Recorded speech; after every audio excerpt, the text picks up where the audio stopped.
Eventually, I'm gonna be the only one left. So whoever's across from me, I'm gonna kill them. I'm gonna take their heart. I'm not gonna give up. I got niggas still stuck in the trenches, shit be fucking with me. I was checking emails on the plane and she started sucking on me. It ain't no busting in me, no, it ain't no tussling in me. Blow up with my leg over that dope. I done seen suckers turn to soldiers, I seen gangsters turn hoes. Ain't no rules inside the streets no more. Anything goes. I'm a dominant dog, so I won't never change roles.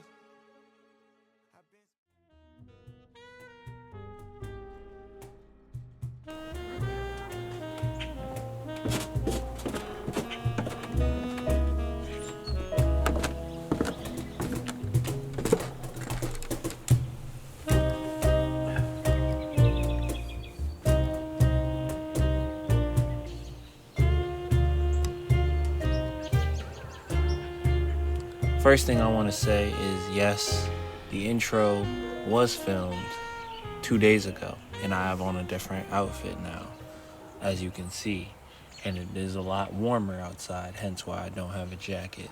So yeah, I was filming and then it got dark, so didn't really do my complexion any justice, so got that out the way. Second, Music Bed. Shout out to Music Bed, because they might have put me in a 360 deal, because I used it for this documentary and I tried to cancel my subscription after, and I don't know, it looks like we're locked in, so shout out to them. Great service. But anyway, if this is your first time watching, welcome. My name is Drew. I'm a filmmaker, and this is kind of my series of me just talking about the projects that I make and going through them, just documenting the process of how they come to be. And today we're going to talk about Work or Get Worked, my documentary film about Ashton Ace Meeks, 4-star high school recruit from DeMatha Catholic. Yeah, this was a very fun project for me. It was a project that I had worked on for a couple months. It was a project that I had in my mind for that is lit. Anyway, this is a project that I've had on my mind for a couple months now. So I was really excited to just dive into it when I got the opportunity. So we're just gonna start from the beginning. So I knew I wanted to do a documentary on a high school basketball player from the DMV. Basketball culture in the DMV, as you might know, is huge. It's great. Like there's so many good schools, so many good coaches, so many good players. So I was excited. I had done a documentary before, and even though I was very proud of it, I knew it was my first one. So I knew, even when I was making it, that there was things that I would change in my next one. So I wanted to take those things that I would change into this one. One of those things that I wanted to nail was my pre-production. Before my first doc, if you haven't seen it, go see it. It's called Grit. I didn't really plan, it out as much as I planned this one out. It was supposed to be a totally different story. It's supposed to be more of a historical basketball story, and then it ended up being about a player, which wasn't the main idea. So because of that, I didn't really have it planned to be about a player. And then when it was, I didn't really have enough to really kind of form the story the way I wanted it to be. This one, I knew I had a singular focus, which was Ashton, which was Ace.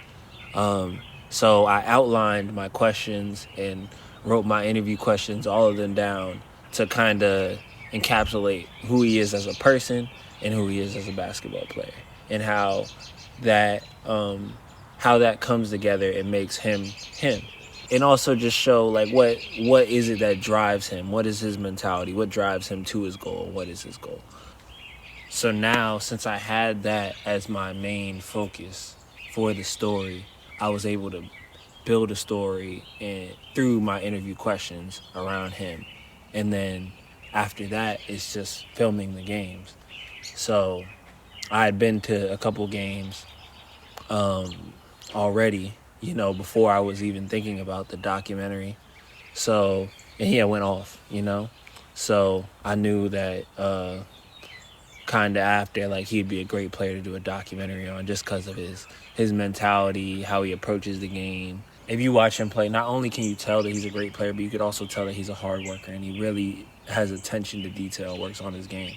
And that's what I wanted to focus on. When it came to planning days, it got kind of tough. I think that's probably like the hardest part when you're making a documentary, is just lining up schedule, especially when it comes to athletes, because their schedule is it can be very hectic. And their priority is winning games. Their priority is their performance. Their priority is playing basketball. It's not necessarily helping you with your documentary. Me knowing that, just from being an athlete myself, it made it very easy for me to just like not take things personally. And if something didn't fall through, if something fell through, then just moving on, seeing when getting in where I fit in. You know what I'm saying? Like, this is him. This is his journey. I'm just a fly on the wall, basically. So yeah, just being really patient on the days that we were able to film the interviews, the days I was able to film the workouts, just seeing when he was available, waiting. I had to get up early, and I live an hour away from them, an hour away from DeMatha, and just an hour away from all the games in general. But just being able to wake up early, being ready, and having my stuff ready to film. Because I had planned so well, or better than I had before, like, production was a breeze. Like, it really wasn't anything. It was very smooth for the most part. Also, just talking about the gear that I used. Of course, I had my camera, my Canon 7D Mark II, and I had I was able to use my top handle for the first time. This is really the first time I was able to, really use my top handle in my monitor that I had just gotten. And those came really in handy for me, getting those kind of shots where I'm tracking him and shots where I'm kind of moving.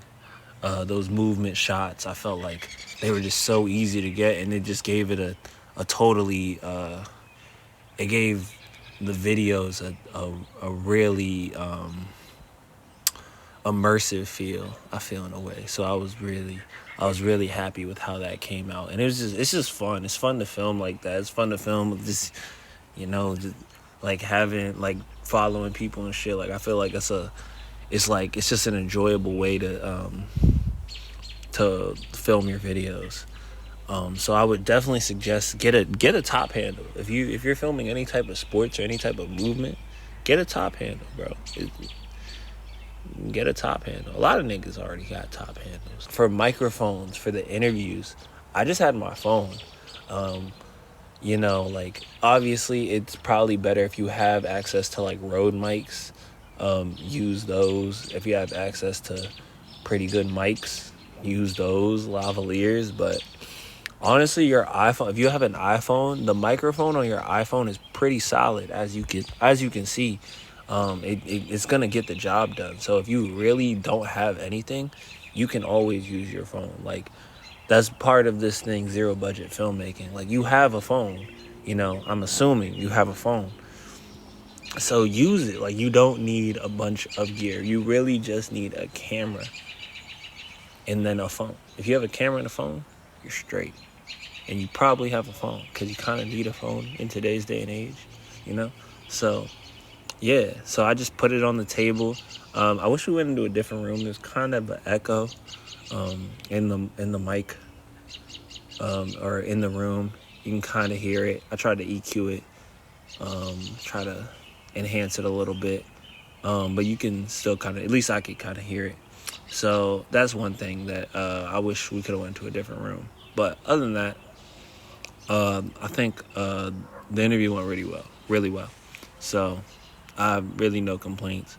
Now we get into post-production. Post-production, it's it's my favorite part and the worst part for sure, just because it's hell, really. Like, you know, it takes a lot to really sit down and just edit, like, especially if you have such a high threshold, or like you hold your work to a certain standard, and that standard is, it takes a long time. You know, it's one thing to make an Instagram video and it may take a few days, but for you to put that effort into now something that's 14 times the length of a 1-minute Instagram video, you know, it could be pretty daunting. You know, it might not be something that a lot of people want to do, but just that challenge is kind of what motivates me to do it. So, yeah, there's really no secret to